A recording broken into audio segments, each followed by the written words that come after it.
Magandang araw po. Magpa-flashing po tayo ng engine, no?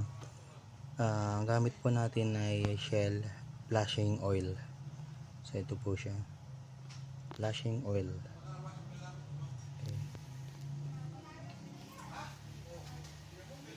Bali po, ginagamit po 'yan bago po i-drain yung oil.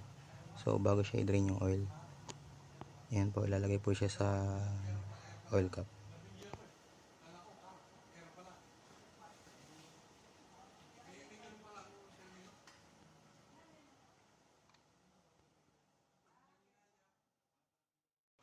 Five minutes na iraran yan, boss, no? Ay, 3 minutes lang. 3 minutes lang. Bali, tinutunan niya yung mga matigas na oil, no? Nililinis na. Thank you. Ayan, flashing liquid bago mag-engine oil change.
2 minutes ng flashing. Tatakbo na yung makina.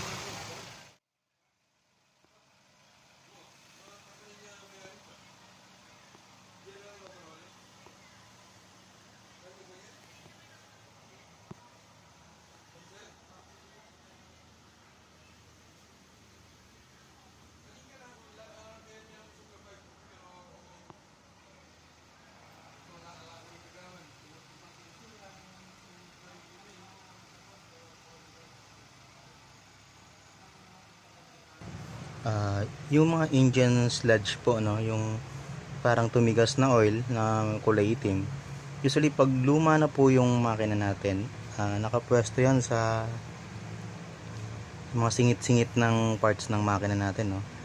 So usually pag wala kang oil leaks tapos nagpa-flashing ka, pwede pong magkaroon ka ng oil leaks kasi nga po, tatanggalin niya yung mga tumigas na parts ng oil. So yun, pero sa akin kasi meron na akong oil leaks, no. So kaya nagpapa-engine flush talaga ako. Although every time na mag-engine flush ako, lumalakas siya, pero manageable naman po since wala naman akong budget pa para pagawa yung oil seal, yung rear main oil seal, no.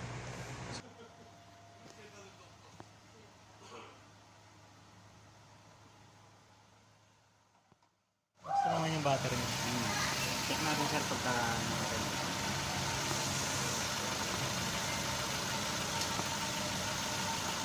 14.35.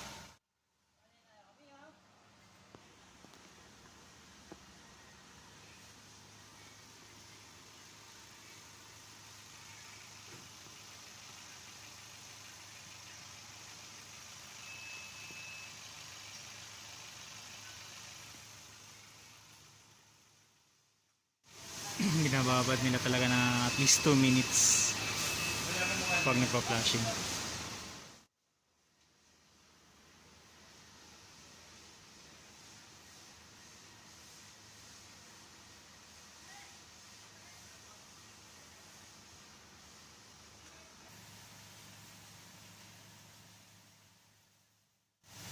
Shell flashing oil 32 industrial flashing oil 500 ml.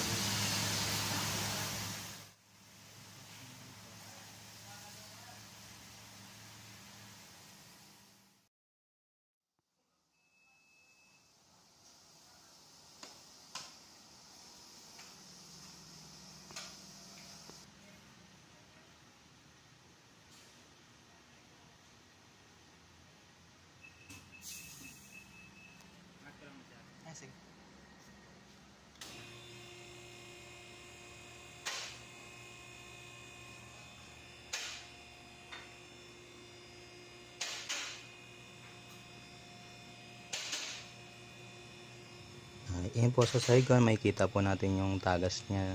Meron na po kasi talagang engine oil leak yung makina ko sa rear main seal. So babudgetan ko na lang po yan. So pero sa ngayon po talagang pag pwede ako magpa-flash kasi dapat kasi pipili ka pag hindi wala ka pang oil leaks, kahit wag ka na magpa engine flashing. Tapos pag meron na, so pili ka. Ang epekto kasi niyan parang engine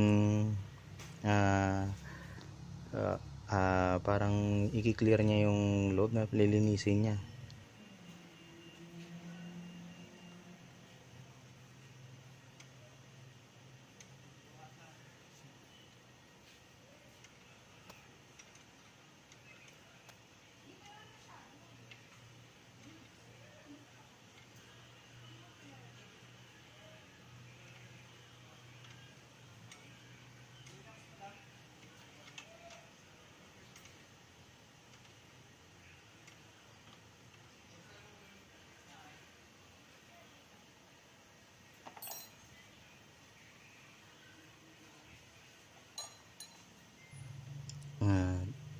Dito po makikita nyo po yung oil, talagang yan po, bumilis po yung flow nya, no? So bumaba yung viscosity nya. So yun po, bali ang laman po kasi ng flashing oil, special detergent po, or yung sabon siya, no? Pero pang makina. So yan, yan po, kung titignan nyo, tingnan natin yung texture nya, no? Sa daliri ko. Ang pakaramdam po dyan is parang siya, nag-lessen yung dulas niya. Yan, nag-lessen yung dulas niya po.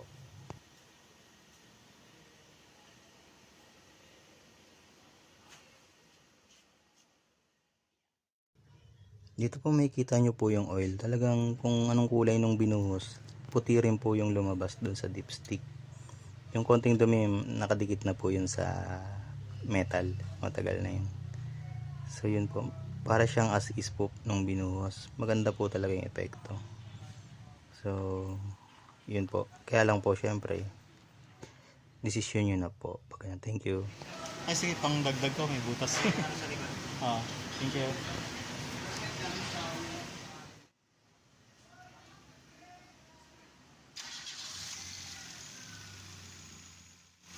Okay naman, wala namang ibang noise na kapansin-pansin. Okay naman siya.